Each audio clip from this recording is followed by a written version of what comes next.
ایک بحری جہاز میں کافی بوجھ تھا۔ سفر کے دوران طوفان کی وجہ سے ہچکولے کھانے لگا۔ جہاز ڈوبنے کے قریب تھا۔ جہاز کے کپتان نے تجویز پیش کی کہ جہاز پر بوجھ ہلکا کرنے اور زندہ رہنے کے لیے کچھ سامان کو سمندر میں پھینک دیا جائے۔ تمام لوگوں نے اس بات پر اتفاق کیا کہ ایک سوداگر کا سارا سامان سمندر میں چھوڑ دیا جائے، کیونکہ یہ ڈوبنے سے بچنے کے لیے کافی تھا۔ جس تاجر کا سارا سامان پھینکا جانا تھا، اس نے اعتراض کیا کہ کیوں صرف اس کا ہی سارا سامان پھینکا جائے۔ اس تاجر نے تجویز پیش کی کہ سارے تاجروں کے سامان میں سے تھوڑا تھوڑا پھینکا جائے تاکہ نقصان تمام لوگوں میں تقسیم ہو۔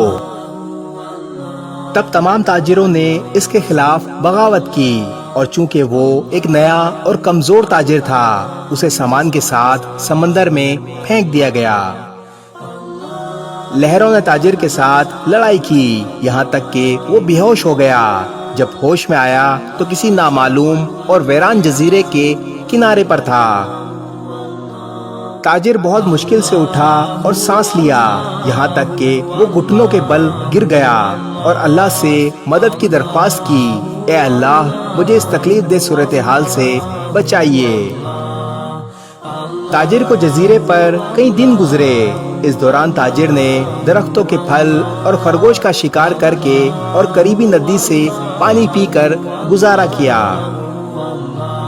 رات کی سردی اور دن کی گرمی سے اپنے آپ کو بچانے کے لیے درخت کی لکڑی سے بنی ایک چھوٹی سی جھونپڑی میں سوتا۔ جزیرے پر ایک دن کھانا بنانے کے لیے تاجر آگ جلا کر پانی لینے گیا۔ تیز آندھی چلی تو جھونپڑی نے آگ پکڑ لی۔ تاجر دوڑتا ہوا آیا اور آگ بجھانے کی ہر ممکن کوشش کی، لیکن آگ نہ بجھ سکی، اور دیکھتے ہی دیکھتے آگ نے پوری جھونپڑی جلا کر راکھ کر دی۔ یہاں تاجر چیخنے لگا، کیوں میرے رب، کیوں مجھے غلط طریقے سے سمندر میں پھینک دیا گیا؟ میرا سارا سامان ضائع ہو گیا۔ ایک جھونپڑی تھی وہ بھی جل گئی۔ میرے پاس اس دنیا میں کچھ نہیں، میں اس جگہ پر اجنبی ہوں۔ یہ ساری آفتیں مجھ پر کیوں آتی ہیں؟ تاجر غم سے بھوکا ہی رات کو سو گیا، لیکن صبح ایک حیرت انگیز واقعہ اس کا انتظار کر رہا تھا۔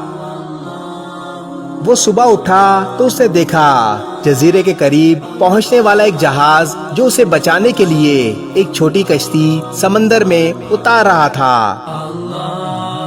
تاجر جہاز پر سوار ہوا تو خوشی کی شدت سے یقین نہیں کر پا رہا تھا۔ تاجر نے ان لوگوں سے پوچھا کہ انہوں نے اسے کیسے ڈھونڈا۔ انہوں نے جواب دیا، ہم نے دھواں دیکھا، لہٰذا ہمیں معلوم ہوا کوئی مدد کے لیے پکار رہا ہے، اس لیے ہم دیکھنے آئے۔ تاجر نے انہیں اپنی کہانی سنائی کہ کس طرح ناجائز طریقے سے سوداگروں کے جہاز سے اسے پھینک دیا گیا۔ جہاز کے کپتان نے تاجر کو بتایا کہ سوداگروں کا وہ جہاز منزل تک نہیں پہنچا۔ ڈاکوؤں نے اس پر چھاپا مارا، سارا سامان لوٹ لیا اور لوگوں کو مار ڈالا۔ تاجر یہ سنتے ہی روتے ہوئے سجدے میں گر پڑا، یا اللہ آپ کے سب کام اچھے ہیں، پاک ہے وہ رب جس نے مجھے قتل سے بچایا اور میرے لیے بھلائی کا انتخاب کیا۔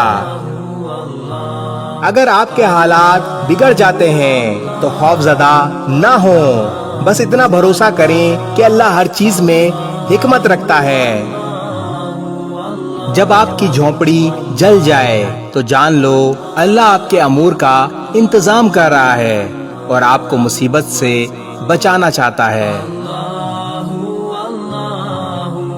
اس ویڈیو کو شیئر ضرور کریں، ہو سکتا ہے آپ کے ایک شیئر سے یہ بات کسی کے دل میں اتر جائے۔